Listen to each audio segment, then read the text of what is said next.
Apa tuh? Tahu nggak? Hari ini ada yang spesial. Oh, masa sih? Ya. Kita tahu orangnya ya. Coba 1, 2, 3. Cantik! Sini. Nah, adik-adik, hari ini kita memuji Tuhan bersama-sama. Mari kita siapkan hati kita. Kita duduk diam untuk mendengarkan sebagai firman Tuhan, untuk beribadah bersama-sama. Yuk kita lipat tangan kita. Terima kasih Tuhan Yesus. Kami bersyukur Tuhan. Bapa, Engkau baik bagi kami.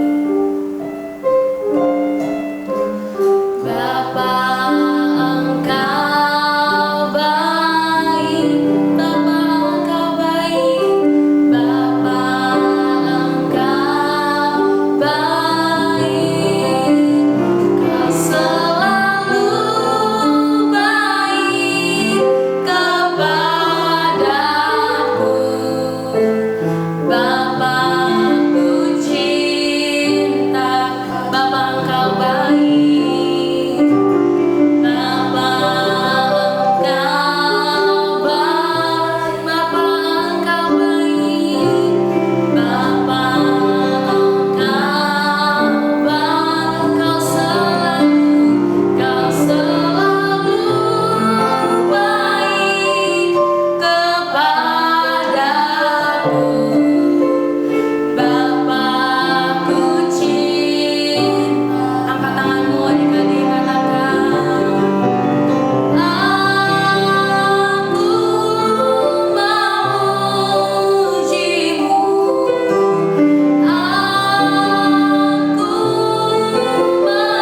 menyembahmu, ku nyanyi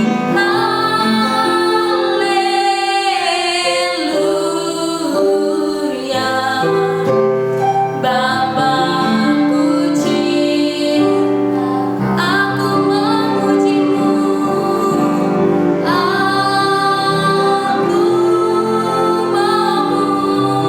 aku menyembahmu Tuhan.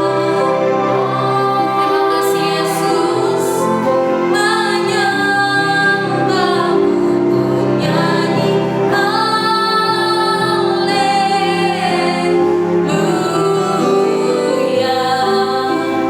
Bapa, ku cinta, Bapa, ku cintakan. Bapa, ku cinta, Bapa, ku cintakan. Bapa, ku cintakan. Berikan kemuliaan bagi Tuhan. Terima kasih Tuhan Yesus. Hari ini kami berdoa syafaat Tuhan yang dipimpin oleh Cantik. Tuhan Yesus, sekarang kami ingin berdoa syafaat. Berkati ya Tuhan, semoga Gembala bisa sehat selalu dan bisa melayani Engkau dengan sungguh-sungguh. Tuhan, berkati juga anaknya Cipi Rizky ya Tuhan, semoga Cipi Rizky diberi kesehatan, pintaran, dan juga bisa menjalankan aktivitasnya dengan baik. Tuhan, berkati juga guru-guru sekolah minggu, semoga guru-guru sekolah minggu bisa sehat selalu dan juga bisa melayani Engkau dengan baik. Tuhan, berkati bangsa Indonesia ya Tuhan, semoga bangsa ini terlindungi dari segala mara bahaya ya Tuhan. Tuhan juga berkati Bapak Presiden ya Tuhan, semoga Bapak Presiden bisa menjaga Indonesia dengan baik.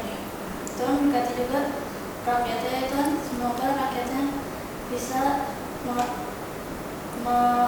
mematuhi peraturan pemerintah. Ya Tuhan, berkati juga gereja GBI Garing Serpong, semoga gereja ini bisa diberkati dan bisa juga melayani Engkau dengan sungguh-sungguh.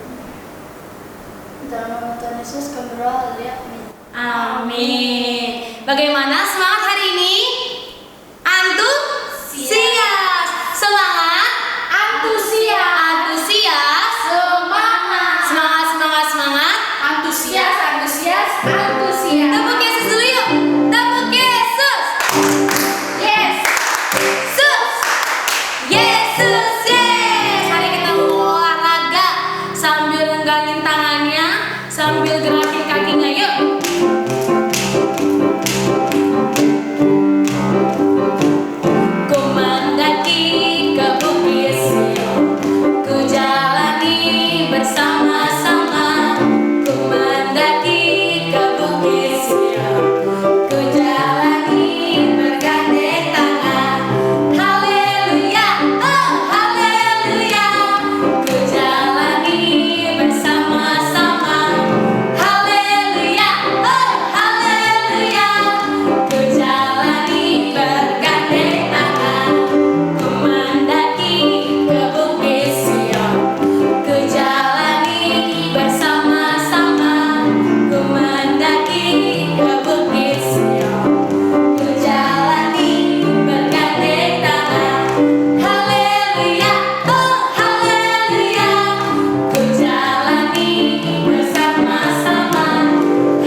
Engkau sangat baik bagi kami.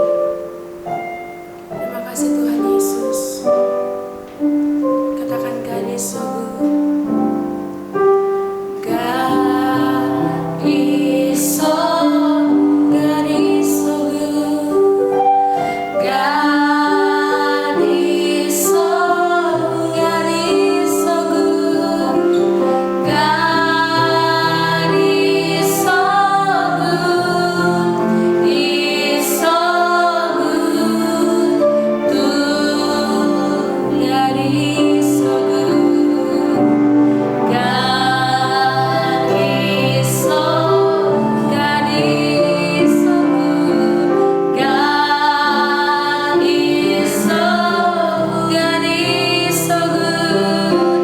God is so good, is so good to. Lebih lagi katakan God is so good. Terima kasih Tuhan. God is so good. Fokus kepada Tuhan adik-adik. Katakan Tuhan Yesus, terima kasih Engkau sangat baik bagi kami. Engkau sangat baik ya Tuhan. Is so good. Is so good to me. Is so good. Is so good to. Is so good to us. Is so good to us.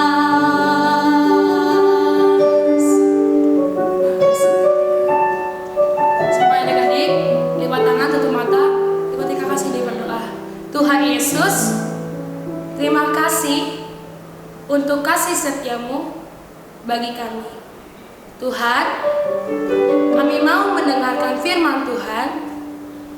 Urapi setiap pendengaran kami, penglihatan kami, hati kami, supaya apapun yang kami lakukan itu adalah yang terbaik untuk Tuhan. Terima kasih Tuhan Yesus, memberkati Kak Marga. Dia akan bercerita ya Tuhan. Berikan dia hikmat untuk boleh bercerita yang dapat kami mengerti, dan kami mau melakukannya ya Tuhan. Terima kasih Tuhan Yesus, dalam nama Tuhan Yesus. Haleluya. Amin. Shalom adik-adik, selamat hari Minggu. Nah, hari ini kakak tidak bercerita sendiri, tapi kakak ditemani oleh Kanara. Nah, hari ini kita mau mendengarkan cerita dari tokoh Alkitab, dua raja yang sangat dikagumi oleh bangsa Israel. Tapi raja yang satu ketika ditegur, dia tidak mau mendengarkan dan tidak mau mengakui kesalahannya. Dan raja yang satu ketika ditegur, dia merasa bersalah. Kemudian dia mau mengakui kesalahannya. Kira-kira siapa ya? Yuk kita dengerin ceritanya yuk. Ya Kak Nara. Nah, kisah raja yang pertama ini diambil dari 1 Samuel 15 ayat 1 sampai ke 35. Tahu nggak rajanya itu siapa namanya? Itu raja pertama Israel, Kak Marga. Siapa ya? Namanya Raja Saul. Nih, ini seorang raja. Nah, rajanya ini diurapi sama seorang nabi. Tahu nggak kalian nabi yang mengurapi raja pertama itu siapa? Namanya adalah Nabi Samuel. Nah, pada suatu ketika Nabi Samuel itu menyuruh Raja Saul untuk menghabiskan orang Amalek, karena orang Amalek itu sudah berbuat kejahatan di mata Tuhan. Nih, ini adalah orang Amalek. Perintah Tuhan seperti ini kepada si Raja Saul. Aku telah diutus oleh Tuhan untuk mengurapi engkau menjadi raja atas Israel, umatnya. Oleh sebab itu, dengarkanlah bunyi firman Tuhan. Beginilah firman Tuhan semesta alam. Aku membalas apa yang dilakukan oleh orang Amalek kepada orang Israel karena orang Amalek menghalang-halangi mereka ketika orang Israel pergi dari Mesir. Jadi pergilah sekarang, kalahkanlah orang Amalek, tumpaslah segala yang ada padanya dan janganlah ada belas kasihan kepadanya. Bunuhlah semuanya, laki-laki maupun perempuan, anak-anak maupun kanak-kanak yang menyusu, lembu maupun domba, unta maupun keledai. Lalu raja ini menumpas semua orang Amalek, dibunuhlah semuanya. Ada papa-papanya, mamanya, omahnya, opahnya, semuanya dibunuh habis. Namun tidak semua perintah Nabi Samuel yaitu yang disampaikan oleh Tuhan juga itu dilakukan oleh Raja Saul, yaitu mereka menyimpan domba dan lembunya yang baik-baik, domba yang baik, yang gemukan itu disimpan sama Raja Saul, sedangkan domba-domba yang kakinya pincang lah atau yang ada cacatnya itu dibunuhnya semua. Lalu Tuhan berkata kepada Nabi Samuel untuk memberitahukan bahwa ternyata Saul telah melanggar perintah Tuhan. Dan Nabi Samuel pun menegur Raja Saul. Nah, dan ketika ditegur, tahu nggak Raja Saul berkata apa? Beginilah kata Saul, aku memang mendengarkan suara Tuhan dan mengikuti jalan yang telah disuruh Tuhan kepadaku. Dan aku membawa Agag, raja orang Amalek. Tetapi orang Amalek itu sendiri telah kutumpas. Tetapi rakyat mengambil dari jalan itu kambing domba dan lembu-lembu yang terbaik yang dikhususkan untuk ditumpas itu, untuk mempersembahkan korban kepada Tuhan Allah di Gilgal. Nah, tahukah kalian? Padahal rakyat tidak menyuruh itu. Padahal rakyat tidak memintanya. Hanya karena raja saja yang ingin menyimpan lembu dan domba-dombanya. Dan Nabi Samuel pun mengetahuinya itu. Dan pada akhirnya Raja Saul pun berjujur, aku telah berdosa sebab telah kulangkahi titah Tuhan dan perkataanmu. Tapi aku takut kepada rakyat. Dia pun terus mengelak padahal dia sudah ditegur dengan kasih oleh Nabi Samuel. Dan tahukah kalian akhirnya Saul telah diambil roh Tuhan yang ada padanya, sehingga Saul tidak lagi menjadi raja, melainkan diambil dan digantikan kepada raja yang baru. Siapa tuh kak raja barunya? Siapa ya? Adik-adik tahu nggak raja kedua siapa? Siapa ya? Raja yang kedua adalah namanya Raja Daud. Nah, Raja Saul telah diundur, roh Tuhan telah undur dari Raja Saul sehingga Saul melakukan hal yang jahat. Nah, adik-adik, kira-kira Raja Saul baik gak perbuatannya? Tidak baik karena tidak mendengarkan perintah Tuhan. Dia tidak taat. Nah, cerita yang kedua, cerita tentang Raja Daud. Kisahnya diambil dari 2 Samuel 12 ayat 1 sampai 25. Nah, Raja Daud adalah raja kedua setelah Raja Saul. Nah, suatu hari Raja Daud didatengin dengan Nabi siapa kak? Nabi Nathan. Oh, Nabi Nathan. Nah, ini Nabi Nathannya. Nah, Nabi Nathan menegur Raja Daud dengan penuh kasih. Dan dia juga memberikan sebuah ilustrasi. Begini kata Nabi Nathan, ada dua keluarga yang hidup saling berdampingan. Yang satu orang kaya, yang satunya orang miskin. Nah, kemudian datanglah tamu kepada keluarga yang sangat kaya.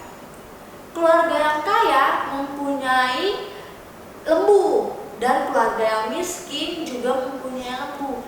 Tetapi keluarga yang kaya untuk menjamu tamunya itu mengambil lembunya orang miskin.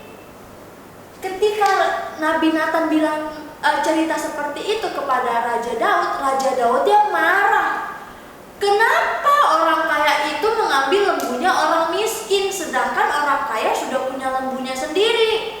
Berarti dia harus menggantinya 4 kali lipat, kata si Raja Daud sambil marah-marah dia kan. Nah, terus Nabi Nathan langsung bilang, engkaulah orang itu. Wah, kaget Kak Nara. Nah, si Daudnya kaget. Kok bisa aku? Kenapa aku? Kata si Raja Daudnya kepada Nabi Nathan. Nah, teman-teman, adik-adik sudah pernah dengar cerita kan waktu Daud mengambil Batseba sebagai istrinya? Pernah dengar kan? Pernah diceritain dong sama kakak-kakaknya. Nah, waktu itu Batseba adalah istri Uria. Tapi Raja Daud meminta panglima perangnya untuk membunuh Uria supaya Raja Daud bisa mengambil Batseba sebagai istrinya. Wah, jahat tidak perbuatannya? Baik tidak? Tidak. Tuhan senang tidak seperti itu Kak Nara? Tidak dong Kak. Tidak baik karena mengambil yang bukan miliknya. Nah, kemudian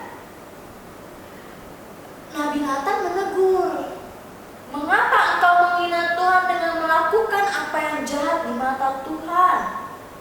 Uria orang Set itu kau biarkan ditewaskan dengan pedang, istrinya kau ambil menjadi istrimu, dan dia sendiri telah kau biarkan dibunuh oleh pedang Bani Amon.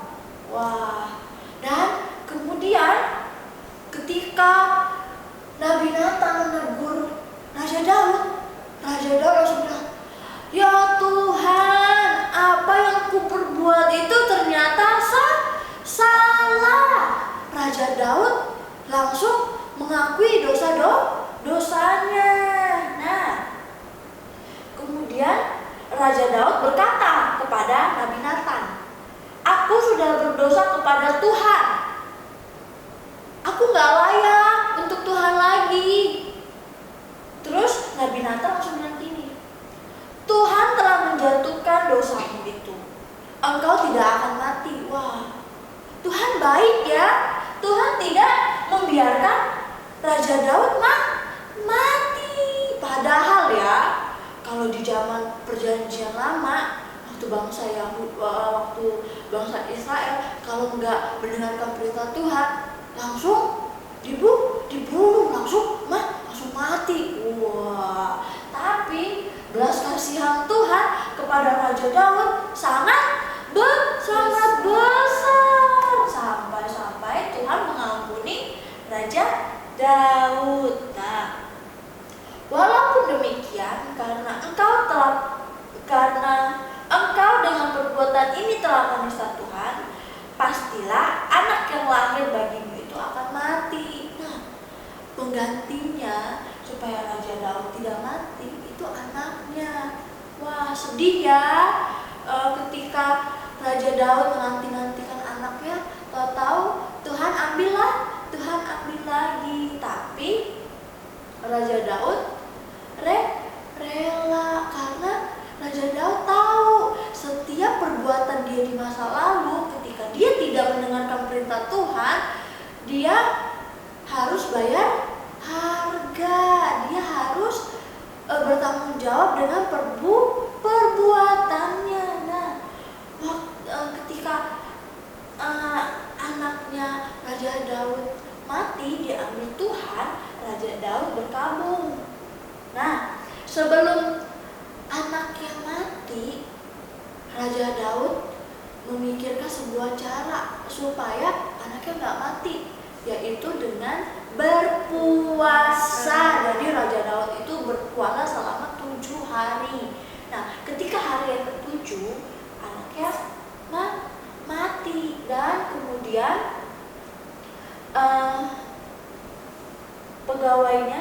salah satu pegawainya bertanya, apakah artinya hal yang kau perbuat ini? Oleh karena anak yang masih hidup, engkau berpuasa dan menangis. Tetapi sesudah anak itu mati, engkau bangun dan makan.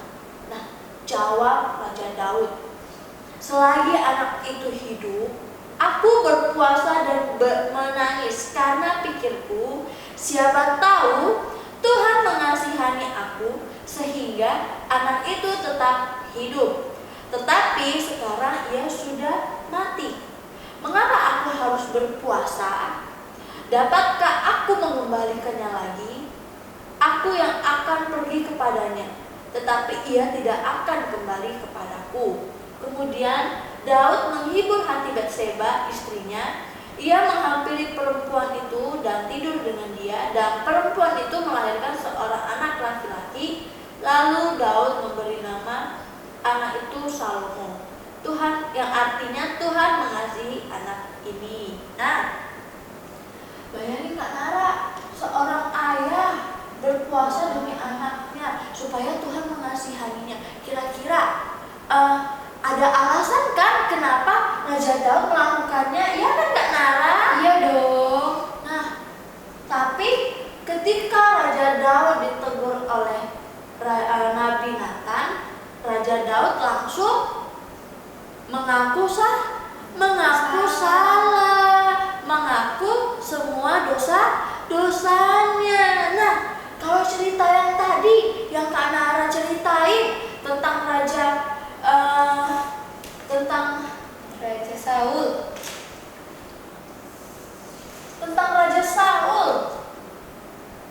Saul langsung mengakui kesalahannya tidak? Tidak, tapi dia malah melontarkan kesalahannya kepada siapa Kak Nara? Kepada rakyat. Wah, kepada rakyatnya. Padahal rakyatnya nggak tahu apa-apa loh. Rakyat itu cuma disuruh, nanti kita berperang ya lawan mereka orang Amalek. Kita ambil semua jarahannya ya ini. Tapi rakyat tidak tahu maksud dari Raja Saul. Untuk apa kambing dombanya diambil? Untuk apa mereka rakyatnya disuruh jarah punyanya orang Amalek? Padahal Tuhan bilang, tumpaslah semua orang Amalek tanpa tersisa satu pun, termasuk kambing domba, hewan-hewan, anak kecil, orang dewasa, laki-laki, perempuan, tidak ada terkecuali, semuanya. Tapi yang dilakukan Raja Saul, dibawanya pulang kambing dombanya. Terus Raja orang Amalek Agag dibawanya juga sebagai sandrahan. Padahal Tuhan bilang harusnya dibunuh. Nah, kalau Raja Daud,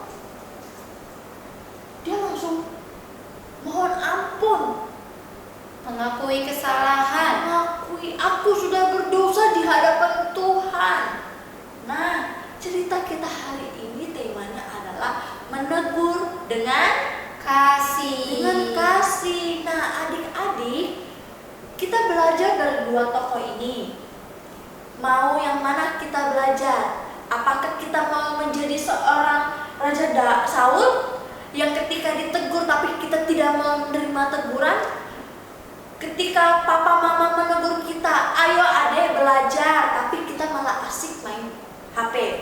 Ketika kita pecahin gelas atau piring, tapi kita tidak mau mengakui kesalahan, Menyalahkan orang lain. Iya, menyalahkan orang lain, terus tidak mau minta maaf ke mama atau tidak mau bilang ke mama kalau sebenarnya kita yang mecahin. Terus atau kita mau menjadi seorang Raja Daud yang langsung mau mengakui kesalahannya. Ketika ditegur, oh iya aku salah, aku minta maaf, terima kasih sudah mengingatkan. Mau tidak kita belajar rendah hati? Kita ditegur dengan kasih, kita juga harus menegur dengan kasih. Kalau Kanara mau belajar dari tokoh yang mana? Aku mau jadi tokoh Raja Daud dong, Kak. Kenapa Kanara? Karena kalau Raja Daud melakukan hal yang baik di mata Tuhan, kalau ketika salah dan mengakui kesalahan lalu bertobat, Kak. Wah, kakak juga mau jadi kayak Raja Daud yang kalau ditegur terima teguran. Terus kalau kakak salah kakak juga minta maaf. Nah, adik-adik mau tidak seperti itu? Mau Belajar dong. dari kesalahan. Nah, kita juga bisa belajar dari Nabi Nathan dan juga Nabi Samuel yang dimana mereka menegur dua orang raja ini dengan penuh kasih dan penuh hikmah. Nah, adik-adik mau tidak belajar seperti Raja Daud dan juga Nabi Nathan dan juga Nabi Samuel? Kalau kakak mau, kalau Nara mau nggak? Mau dong, kan kita harus menegur orang yang salah. Tapi harus dengan Kasih. Nah, yuk yang mau belajar kita tutup mata, lipat tangan, kita mau berdoa nih. Yuk Kak Nara kita berdoa.